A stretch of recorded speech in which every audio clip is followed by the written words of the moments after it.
સુરેન્દ્રનગર જિલ્લાના લીંબડી તાલુકાના નાની કઠેચી ગામથી અમદાવાદ જિલ્લાના શાહપુર તરફ જતો એકમાત્ર મુખ્ય માર્ગ હાલ અત્યંત દયનીય અને બિસ્માર હાલતમાં ફેરવાઈ ગયો છે. ચોમાસાની શરૂઆત થતાં જ આ રસ્તા પર મોટા મોટા ખાડાઓ પડી ગયા છે, જેમાં વરસાદી પાણી ભરાવાને કારણે સમગ્ર માર્ગ કાદવ કીચડથી ખદબદી રહ્યો છે. આ મુખ્ય રસ્તો 2 જિલ્લાઓને જોડતો હોવાથી અહીંથી રોજબરોજ સેંકડો વાહનોની અવરજવર રહે છે, પરંતુ તંત્રની ઘોર બેદરકારીના કારણે સ્થાનિક રહીશો અને વાહન ચાલકો ભારે હાલાકીનો સામનો કરી રહ્યા છે. આ તમામ મુશ્કેલી સ્પષ્ટ વિડીયોમાં જોઈ શકાય છે કે આખા રસ્તા પર ડામરનું નામ નિશાન મટી ગયું છે અને રસ્તાની વચ્ચે તળાવ જેવા મોટા ખાડા પડી ગયા છે.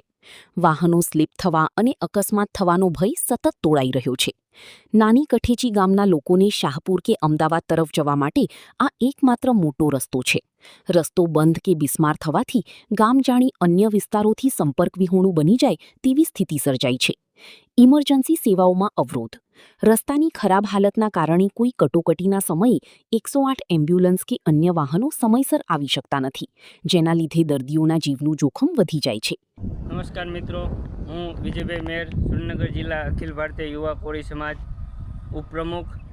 આજે આપણે નાની કઠેચીથી શાહપુર જવાના રસ્તા ઉપર છીએ અને આપ પાછળ જોઈ શકો છો કે બહુ મોટા મસ્ત ખાડા પડી ગયા છે, જ્યાં રોડ નહીં પણ જાણે રફ રસ્તો હોય અને ખાબુચિયા નહીં પણ ખાડા પડી ગયા છે. છતાં પણ તંત્રને વારંવાર રજૂઆત કરવા છતાં આજ દિન સુધી આ રોડનું કામ ચાલુ કરવામાં નથી આવ્યું.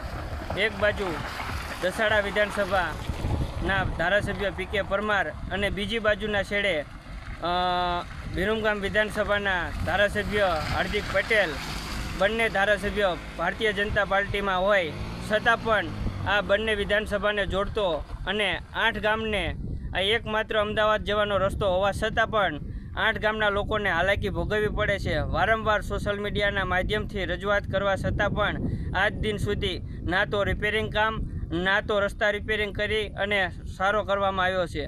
જો આવનારા ટૂંક સમયની અંદર જો આ રસ્તાને રિપેરિંગ કરી અને નવો નહીં બનાવવામાં આવે તો યુથ કોંગ્રેસ દ્વારા ધરણા પ્રદર્શન અને વિરોધ પ્રદર્શન કરવામાં આવશે. તેમજ દ્વિચક્રી વાહન ચાલકો અવારનવાર આ ખાડાઓ અને કાદવમાં ખાબકી રહ્યા છે, જેના કારણે અનેક લોકોની નાની મોટી ઈજાઓ પહોંચી છે. સ્થાનિક ગ્રામજનો અને વાહન ચાલકો દ્વારા તંત્ર સમક્ષ ઉગ્ર માંગ કરવામાં આવી છે કે આ માર્ગનું તાત્કાલિક ધોરણે સમારકામ પેચવર્ક કરવામાં આવે અને ચોમાસા બાદ અહીં કાયમી અને મજબૂત નવો રસ્તો બનાવવામાં આવે. જો વહેલી તકે આ બાબતે યોગ્ય નિકાલ નહીં આવે તો આગામી દિવસોમાં સ્થાનિકો દ્વારા ઉગ્ર આંદોલન કરવાની ચીમકી પણ ઉચ્ચારવામાં આવી છે. કલ્પેશ વાઢેર, સુરેન્દ્રનગર.